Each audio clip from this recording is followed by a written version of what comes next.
देखो आज का जो टॉपिक है बायोलॉजी में ना, बायोलॉजी में एक्सप्लेन कई बार हुआ है, फिर से बता रहे हैं कि बायोलॉजी क्या होती है, स्टडी ऑफ लाइफ होती है। और बायोलॉजी में दो क्वेश्चन हमें पढ़ने हैं, एक है जूलॉजी और दूसरा है बॉटनी।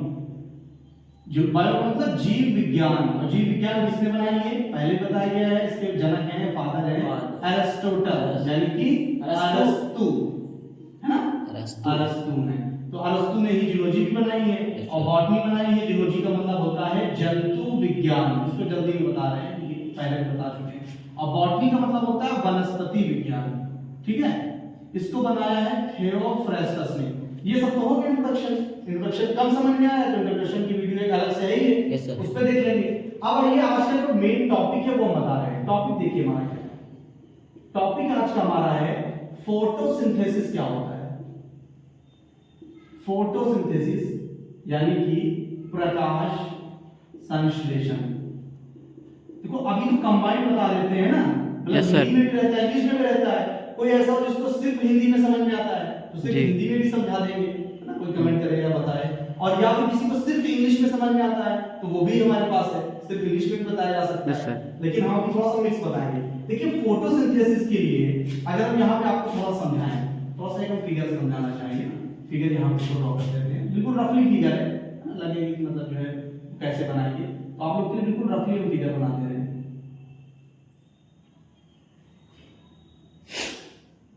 मतलब इससे ज्यादा सस्ता फिगर नहीं बन सकता। अब पता नहीं आप सोचो क्या है ना, बताना पड़ेगा तभी समझोगे क्या है। यस सर, है ना।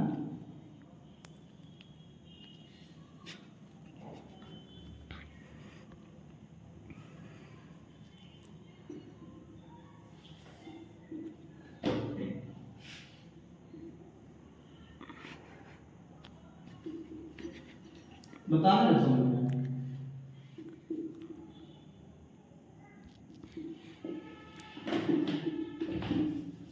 ये हम बताना चाह रहे हैं, एक प्लांट का एग्जांपल हम दे रहे हैं। इसका एग्जांपल प्लांट का, बिल्कुल ऐसे मारकर चला गया, हो सकता है लग रहा हो कि प्लांट है। समझ में आ रहा है? Yes sir. ये इसका पोर्शन रूट का है, जो टेरेस्ट्रियल पार्ट है, सॉइल के अंदर है।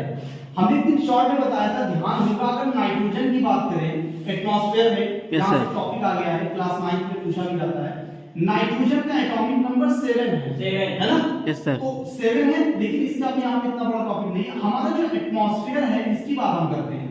देखिए एटमॉस्फेयर का मतलब क्या होता है, एटमॉस्फेयर को हिंदी में कहते हैं वायुमंडल। वायुमंडल, मंडल यानी किसी चीज के रहने की प्लेस, है ना। वायुमंडल यानी वायु का घर। तो डेफिनेशन क्या होगी कि द अर्थ, जो अर्थ है हमारा, the earth is surrounded by a layer of air. पृथ्वी जो चारों ओर से वायु से घिरी हुई है ना, यस सर, तो उसी को हम कहते हैं वायुमंडल। The earth is surrounded by a layer of air is known as atmosphere. Atmosphere means where all types of gases are included in this portion. The large portion for the nitrogen. Nitrogen have 78% in atmosphere and 21% of this portion is oxygen. Or to here 21% and nitrogen, 78% and 1% some other gases. 1% में अन्य गैसें हैं, 78% nitrogen है, 21% जो है oxygen है। तो सबसे ज्यादा कौन सी हो गई? नाइट्रोजन। उसके बाद कौन है? ऑक्सीजन। लेकिन हम लोगों के रिस्पायरेशन के लिए कौन सी ज्यादा इंपॉर्टेंट है? ऑक्सीजन है। तो नाइट्रोजन का कोई यूज है? नाइट्रोजन का यूज है हमारा, लेकिन डायरेक्ट नहीं है। जैसे एटमॉस्फेयर से हम डायरेक्ट नहीं लेते। तो यही से हमारा टॉपिक स्टार्ट हो गया कि हम नाइट्रोजन क्यों बता रहे हैं। देखिए नाइट्रोजन जो होती है, नाइट्रोजन फिक्सेशन या नाइट्रोजन पहले सॉइल में जाएगी। कहां जाएगी? सॉइल में। सॉइल से रूट्स में और रूट से प्लांट में। अब प्लांट से मिलने वाली चीजें, क्योंकि हमारा जो फूड होता है वो दोनों तरह से होता है। कैसे? दोनों तरह से। प्लांट पे भी डिपेंड है, एनिमल्स पे भी डिपेंड है। ह्यूमन किस पे डिपेंड है? प्लांट पे, एनिमल पे। अगर कोई पूरी तरह से प्लांट पे डिपेंड है तो उसे कहते हैं हर्बीवोरस। क्या बोलते हैं? हर्बीवोरस यानी शाकाहारी। और कोई पूरी तरह से फ्लेश पे, यानी कि जो मांसाहारी होते हैं ना, एनिमल्स पे पूरी तरह डिपेंड है, एनिमल फ्लेश पे, तो उसे क्या बोलते हैं? कार्निवोरस, यानी कि मांसाहारी। और कोई दोनों पे डिपेंड है तो उसे सर्वाहारी, यानी दैट इज सर्वाहारी। तो ह्यूमन किसमें आता है?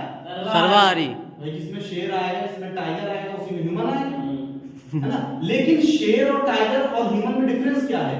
शेर है, टाइगर है ना, ये सिर्फ क्या है? कार्निवोरस है। साइंटिफिक क्या? सिर्फ कार्निवोरस है। ह्यूमन क्या है? ह्यूमन का नेचर वो वाला भी है, कार्निवोरस वाला भी है और हर्बीवोरस वाला भी है। तो ऐसे जो दोनों का नेचर रखते हैं, दोनों को फूड बनाते हैं, वो ओमनिवोरस कहलाते हैं। समझ गए? तो Yes, sir. प्लांट से हमारा फूड मिलता है कि नहीं? Yes, sir. प्लांट के सभी पार्ट से फूड हमारा फूड मिलता है। बहुत सी एडिबल रूट्स होती हैं, ऐसी जड़ें जो खाई जाती हैं, है ना। भाई कैरेट क्या है? रूट है ना। रेडिश गाजर है, मूली है, चुकंदर है, ये सब क्या है? रूट है। अच्छा, पोटैटो क्या है? पोटैटो स्टेम है। साइंस के हिसाब से पोटैटो क्या है? स्टेम है, तना है, रूट नहीं है ना। ये ध्यान रखिएगा। उसके बाद यहाँ पे नाइट्रोजन पहुंचेगी। अब नाइट्रोजन इसके अंदर प्लांट के पार्ट्स में जाएगा, तो इससे जो पार्ट हम यूज कर रहे हैं उसके थ्रू हमें नाइट्रोजन मिलता रहेगा। यहाँ हम ये कह रहे हैं कि आप जानते हैं कि जितने भी लिविंग ऑर्गेनिजम्स हैं सभी रिस्पायरेशन करते हैं कि नहीं? Yes sir. और रिस्पायरेशन के अलावा सभी को फूड भी चाहिए। Yes sir. तो क्या प्लांट भी फूड लेता है? Yes, sir. Living organism food लेते हैं। तो प्लांट कैसे फूड लेता है? देखिए, प्लांट जब फूड बनाते हैं तो द मैन्युफैक्चरिंग ऑफ फूड का निर्माण करना, मैन्युफैक्चरिंग करना कौन करता है? By plants. The manufacturing of food by plants is known as photosynthesis. अगर हम लोग फूड बनाते हैं उसकी वैरायटीज होती है ना, लेकिन पेड़ पौधे जो हम लोग फूड कहाँ बनाते हैं? घरों में एक स्पेसिफिक जगह होती है ना फूड बनाने की, किचन। क्या होती है? किचन। तो पेड़ पौधों का किचन क्या होता है? उनकी लीव्स होती है, लीव उनकी पत्तियां होती हैं। जो उनकी पत्तियां होती हैं वही उनका क्या होता है? किचन होता है। किचन में भी एक स्पेसिफिक जगह होती है। किचन में कहीं भी थोड़ी बना देते हैं, उसका एक चूल्हा होता है, बर्नर होता है, ये होता है ना। वैसे पत्ती में भी कहाँ? क्योंकि पत्ती में ये मिड रिब है, ये इसकी वेल्स है, ये इसका ब्लेड है, ये इसका पेटियोल है, बहुत से पार्ट होते हैं पत्ती में। तो इसका एक पार्ट होता है स्टोमेटा। क्या नाम है? स्टोमेटा। Stomata small pores. ये क्या है? स्मॉल पोर्स, छोटे छोटे पोर्स होते हैं ना। स्टोमेटा को अगर हम ओपन करके यहाँ पे दिखाएं, कुछ ऐसे फिगर इसका बनेगा ना, ऐसे। तो ये ओपनिंग एंड क्लोजिंग स्टोमेटा है। अब फूड बनाने के लिए हम लोगों को बहुत सी चीजें चाहिए होती है ना। पेड़ पौधों को सिर्फ 4 चीजें, कितनी चीजें चाहिए? सनलाइट। 4 चीजें। पहली चीज सनलाइट, क्या चाहिए? सनलाइट। दूसरी चीज वाटर। Formula H2O। तीसरी चीज कार्बन डाइऑक्साइड। और चौथी चीज चाहिए क्लोरोफिल। क्लोरोफिल। अच्छा, हमने टॉपिक कौन सा स्टार्ट किया है? फोटोसिंथेसिस। और हिंदी में प्रकाश संश्लेषण। तो फोटो का मतलब ये होता है प्रकाश, यानी फोटो मीन लाइट, और लाइट मीन प्रकाश, और सिंथेसिस मीन संश्लेषण करना। समझ रहे हैं? लाइट की हेल्प से फूड बनेगा। कौन सी लाइट? सनलाइट। अगर इन चारों में से कोई एक चीज कम हो जाए तो फूड बनेगा? नहीं बनेगा। ठीक है, इनकी मात्रा कम हो सकती है। कोई प्लांट ऐसा है जिसको कम लाइट चाहिए, किसी को बहुत कम लाइट चाहिए, किसी को बहुत ज्यादा लाइट। कोई ऐसा है जो बहुत धूप में रहता है, कोई कम धूप में रहता है, कोई ज्यादा धूप में रहता है, कोई इधर उधर, लेकिन लाइट चाहिए, सनलाइट पहुंचनी चाहिए किसी न किसी तरह। पानी किसी को कम चाहिए, कैक्टस है तो बहुत कम चाहिए, लोटस है तो पानी ही चाहिए, फ्लोटिंग प्लांट है ना, वाटर लिली है तो पानी में ही होगा, सिंगाड़ा है ना, तो मनी प्लांट है। तो अलग अलग एग्जांपल होंगे, लेकिन प्लांट में ये 4 चीजें कंपलसरी हैं। अब सन से क्या होता है? मान लीजिए ये सन है, ठीक है। सन से कौन सी रेज मिलती है? UV rays. अब इसका टॉपिक हम समझाएंगे। यूवी रेज हमारे लिए हानिकारक है कि लाभदायक है ना? है तो हानिकारक ही है। अब यूवी रेज और ओजोन के बीच में क्या रिलेशन है, इसको नेक्स्ट टाइम समझेंगे। देखिए, तो इसमें जो सनलाइट आती है और इसमें क्या, इसकी पत्तियों में क्लोरोफिल है। क्या चीज? Chlorophyll. It is a pigment. And the example of cell organelle like plastid chlorophyll, chloroplast. तो क्लोरोफिल जो है ये कलर देने का काम करता है, एक वर्णक है जिसकी वजह से पेड़ पौधों के जो भी पार्ट हरे दिखाई देते हैं, कोई भी फल हरा दिखाई दे रहा है, कुछ भी हरे रंग का दिखाई देगा पेड़ पौधों में, इसका मतलब क्लोरोफिल की वजह से। ठीक है, तो क्लोरोफिल और सनलाइट क्या करते हैं मिलकर? क्लोरोफिल और सनलाइट मिलेंगे तो वहां पे क्या होगी? एनर्जी बनेगी। ठीक है ना, एनर्जी। और इसमें वाटर है, कार्बन डाइऑक्साइड है, वाटर तो बाय रूट इंटर कर गया। अब रूट से बाकी पार्ट में कैसे पहुंचता है वाटर? रूट से बाकी पार्ट में पहुंचना है ना पानी को, सभी जगह पहुंचना है, तो कौन हेल्प करेगा? जाइलम। कौन है? जाइलम। और न्यूट्रिशन को फूड के पहुंचाने के लिए कौन हेल्प करता है? फ्लोएम। जाइलम और फ्लोएम दो चीजें होती है इसमें, है ना। अब यहाँ पे कार्बन डाइऑक्साइड इसके अंदर कहां से इंटर करेगा? इसी स्टोमेटा से। यानी इसके रिस्पायरेशन का जो वर्क होता है, जैसे हम लोगों के रिस्पायरेशन के वर्क के लिए माउथ और नोज होते हैं, यस सर, वैसे ही इसमें इसके रिस्पायरेशन के वर्क के लिए स्टोमेटा होता है। स्टोमेटा ओपन एंड क्लोज होता है। आपसे पूछा जब पेड़ पौधे भोजन कब बनाएंगे, दिन में कि रात में? दिन में। दिन में। सनलाइट चाहिए ना, सनलाइट चाहिए। Yes sir.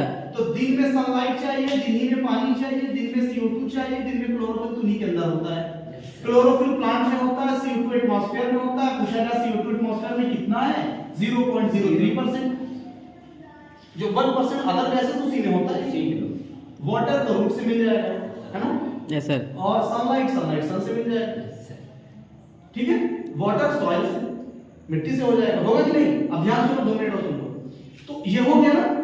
अच्छा, इसी को थोड़ा सा और बढ़ाते हैं। देखिए हमने क्या बताया कि ये चारों चीजें इसके लिए कंपलसरी है। इसका एक इक्वेशन होता है, अभी आगे इसका इक्वेशन बताते हैं, ठीक है। इक्वेशन में देखो C6H12O6, ये क्या है? ये ग्लूकोज है, और यही फ्रक्टोज है। इसका जो फूड बनता है ग्लूकोज फ्रक्टोज के फॉर्म में ही तो बनेगा, चाहे उसको हम कार्बोहाइड्रेट कह लें और चाहे स्टार्च कह लें, है ना, ठीक है। तो अभी ये टॉपिक इतना ही बताते हैं, इसका पार्ट 2 में आगे हम बताएंगे, ठीक है, क्योंकि ये बड़ा टॉपिक है। पार्ट 1 हो गया, पार्ट 2 में बताएंगे आगे का।